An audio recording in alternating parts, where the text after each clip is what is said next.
Welcome back, everybody, and welcome to my review of Voltron Legendary Defender Season 8. First off, I wanted to do this a little differently from how I'd normally review something. I don't plan on making a lot of cuts and edits on this one. I think sometimes when you edit a video too extensively, the sincerity of what you're trying to say can get lost or diminished. And that's something I struggle with sometimes when I do these. And I don't want that to happen here, so this time I'm just gonna talk.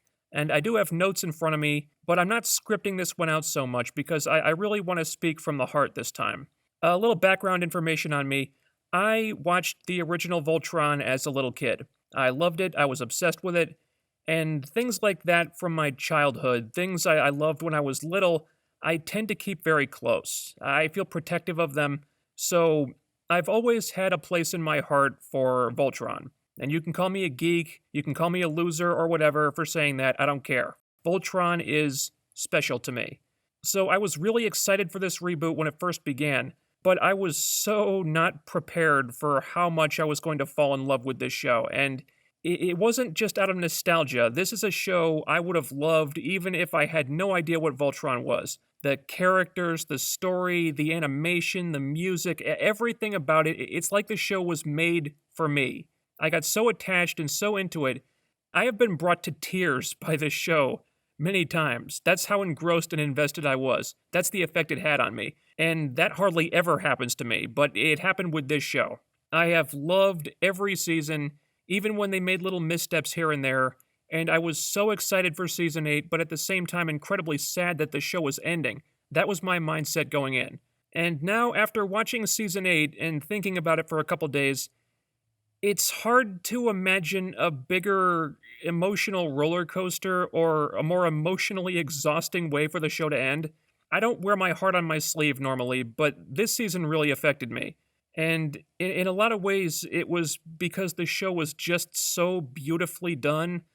But then, in one way in particular, it was because of something I'm having a very hard time accepting. And if you've seen it, I think you know where I'm going with this. So, I'm going to talk about Season 8. I'm going to spoil a lot of stuff, so if you haven't seen it yet, there's your warning. And I'll try to explain how I feel about what went down. First, a couple nitpicks. The supporting cast really took a backseat this season, so much so that it felt like certain things were being ignored. Example, Aksha. Season 7 had this cliffhanger of something potentially happened between Aksha and Keith. Well, that just got dropped. And I don't mean they hastily wrote it out of the show, I mean they just ignored it, and outside of one quick mention, they didn't address it at all. Not even in the epilogue. Now, I liked the idea of Keith and Aksha together, I wasn't really expecting it to happen, but if they didn't want to pull the trigger, at least explain why, give some resolution to it. And I really thought they were going to do more with Aksha because of that plot thread, but she features in like 1 or 2 episodes. She gets a little subplot with Veronica of all people, but aside from that, she doesn't do much of anything. And you could say the same for Veronica, really. She's mostly in the background here. After Season 7, I thought she would at least play a role in the Allura storyline spearheading the let's get these 2 crazy kids together already initiative, but that didn't happen either. So again, they set something up, and then it just didn't go anywhere. Matt Holt, completely in the background except for one mission. Krolia is featured even less than that, so if you thought they would do more Blade of Marmora stuff with her, well, they didn't. So the last couple seasons did such a great job establishing all these really cool supporting players, but then they just got shoved to the side here, in some cases with subplots that just kind of disappeared. Which is strange because there's a filler-ish episode that follows 2 of the MFE pilots around, and I love Razavi, so that was cool, and it turned out to be really funny, but they also could have used that time to address some things with other characters that were left unresolved, and I'm not sure why they didn't. Even a lot of the main cast are kinda just going where the story takes them, and I understand that a lot of those characters had pretty much been wrapped up at that point, so it didn't bother me, but it did seem like the balancing act was a little skewed here. So the season is especially focused on certain specific characters and the villain, and they really did save the best for last with the villain. Honorva is equal parts terrifying, relentless, incredibly complex, and plus she's just so damn hateable. And yet they still managed to give her sympathetic motivations. Not enough that I felt bad for her because she'd gone so dark by that point, but enough that I could say, damn, I I get it. I still hate you, but I get it. And her story is fascinating. She was a good person once who was just kicked down and kicked down and kicked down until she finally snapped and went mad from it. All she really wanted was to have her family back and to be the mother to her son that she never had the chance to be, and the universe just kept saying, no, you can't have that. Like, there's this one scene where Unnerva has finally succeeded in crossing over into another reality. She's recreated her family like she'd wanted all along, at the cost of every other reality in existence, but then her family still rejects her until she lashes out at them too, when they were the only reason she did all this. So every time I think they can't possibly push this psychopath any further off the deep end, they start shoving even harder. It's like, oh my god, like, no wonder Unnerva became such a monster. And also, she's easily the most personal and compelling villain of all the big bads on the show too, even more so than Lotor was. The way her machinations get under the skin of Allura in particular was so ominous and so sad. I just felt terrible for Allura. And that's a good place to segue, because this was Allura's season. Her and Lance's. The other main characters had mostly been finished off, so this season was really about those two. It was their story now. And I've been waiting for that for a long time. Don't talk to me about Clance. Just don't. I love Lance and Allura. I always have. Even watching Defender of the Universe as a little kid, I wanted to see those two get together. And this version of them really struck a chord with me from very early on, so I was rooting for them so much. And I just love how this relationship came to be. From where these characters started out to where they are now, they'd gone on such a journey, and they're just so sweet together. When they go on their date and Lance tells her he loves her and they finally kiss, that was the first time I cried this season, and I cried a lot this season. And little did I know that this was just a setup for something to hit me even harder later on. Because throughout the season, Lance says that he loves Allura more than once. This comes up several times. And as I'm watching this, I'm saying to myself, I see what they're doing. He keeps saying it. She hasn't said it back yet. When the moment comes and she finally says it, that'll be it. That's when they'll have to say goodbye. So I saw it coming. I was bracing myself for it, but damn, when that moment came in the final episode and she tells him she loves him and they kiss and she gives him the Altean markings, oh man, that wrecked me. That was a mess. I've never had a TV show affect me like this. It was just so moving and so heartbreaking. I cry every time I rewatch that scene. Hell, I'm crying a little bit right now even as I talk about it. But that's also where the problem is. Allura dies. She saves all the realities, but it takes everything she has and she becomes a spirit and joins her father in the afterlife or something. And as beautiful and touching as the scene was, the more I think about it, the more I get frustrated, because it seems to me that with a very simple rewrite, they could have accomplished everything they accomplished here without killing Allura and tragically ending the relationship they spent the entire series building up. What's more, Allura's death seemed very easily preventable. I mean, couldn't Unnerva just fix the realities herself? She destroyed them herself, but she couldn't fix them herself? Allura reaching out to Unnerva and helping her redeem herself by fixing everything at the cost of Unnerva's life would have been just as poignant. Or they could have had some last-minute save by the Alteans, Allura freed from Unnerva's influence, and have them combine their quintessence magic with hers and have that be enough so Allura doesn't have to die? I mean, there are ways out of this that still get you from A to B, but don't involve ripping the audience's hearts out. And after you spent the entire series developing this really endearing and sweet relationship/romance, I didn't want the payoff to be one of them sacrificing themselves and the other ending up alone. That's not a payoff at all.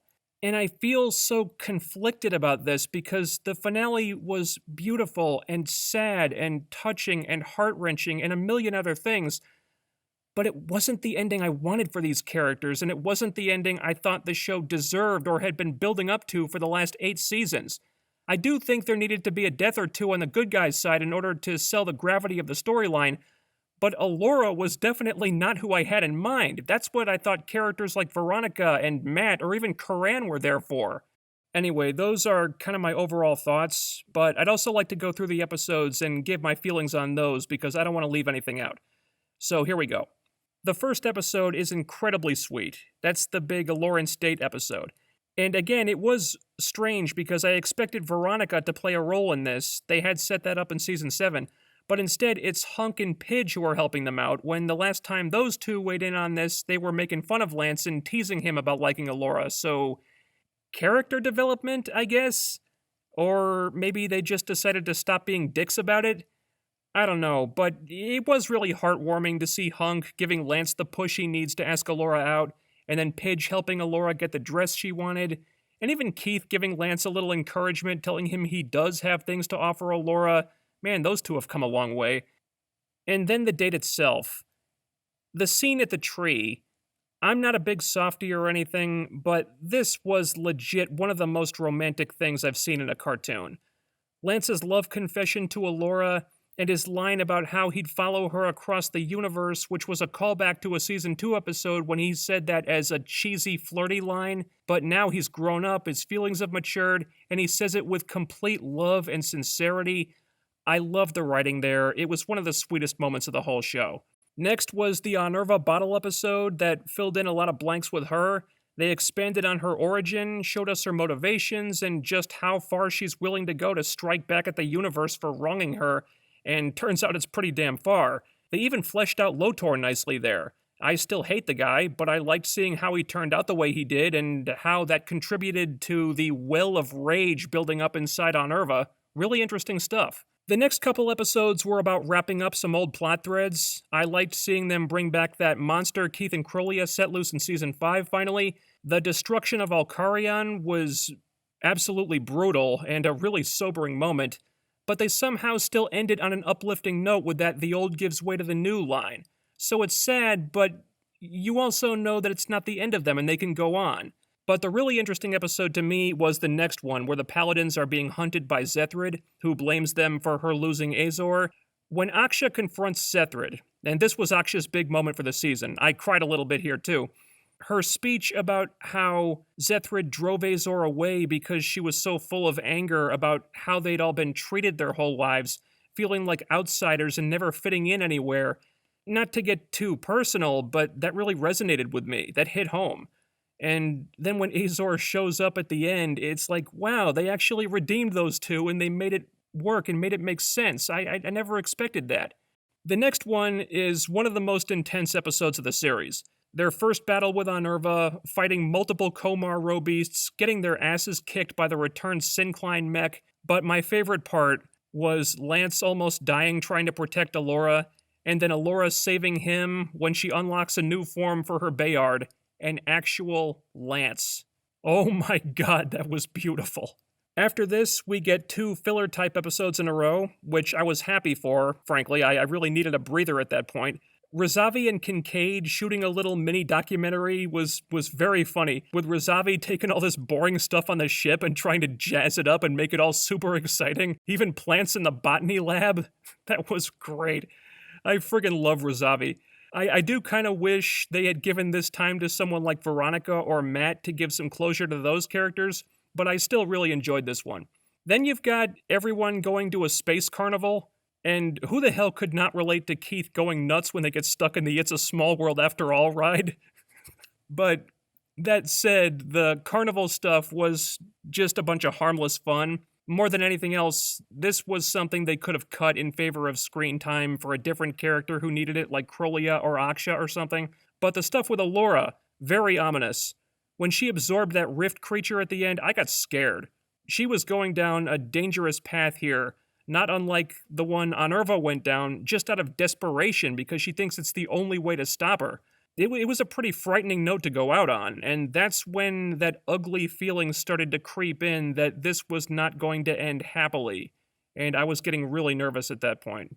The next 2 episodes were about the Paladins meeting the OG Paladins, and this was powerful stuff.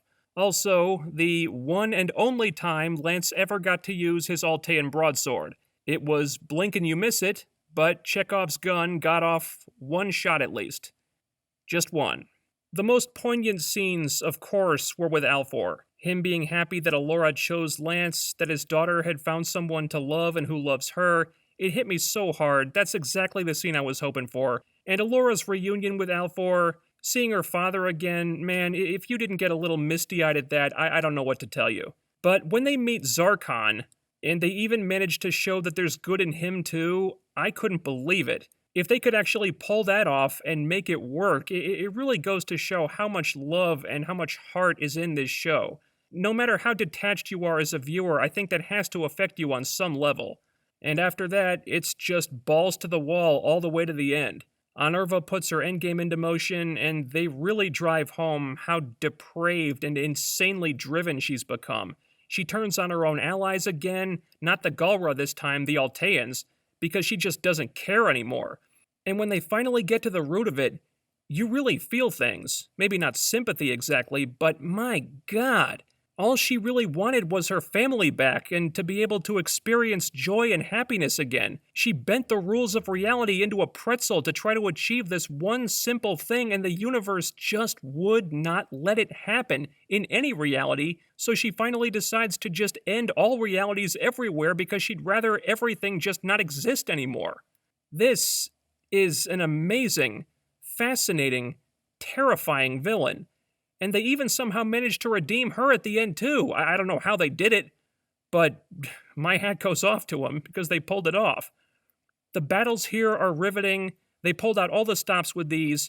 And when the Balmeras show up and they feed the good guys all their energy, and it allows the Atlas to combine with Voltron so Shiro can fight alongside the Paladins one last time against their ultimate enemy, oh my God, I lost it. I mean, it was definitely one of those moments where the show is like, don't think about this too much, just enjoy the ride, which really still applies to the whole Atlas turning into a robot thing in the first place, but I didn't even care. It was awesome. I cried again. And then we come to the finale. Allura has to sacrifice herself to save all the realities. I was sobbing at this point. And I have so many mixed feelings about this part. I don't think I'll ever be okay with it. I'm always going to wish that Allura and Lance had the happy ending they deserved. But even though I feel like the writers could have easily avoided this, still had the same effect while allowing Allura to survive, it was still so beautiful and emotional and heartfelt, and I can't take that away from it. So I'm left feeling so conflicted. And I don't think I'll ever not feel that way about this. But despite me wishing for a different outcome, a different ending, they do still end on a hopeful note in the post-credits scene. Because maybe she's not really gone. When Allura sacrificed herself, she didn't say it was certain that this would be her fate. She said she knew the risks. So it wasn't a certainty, it was a risk. And I like to think that's what the final shot meant.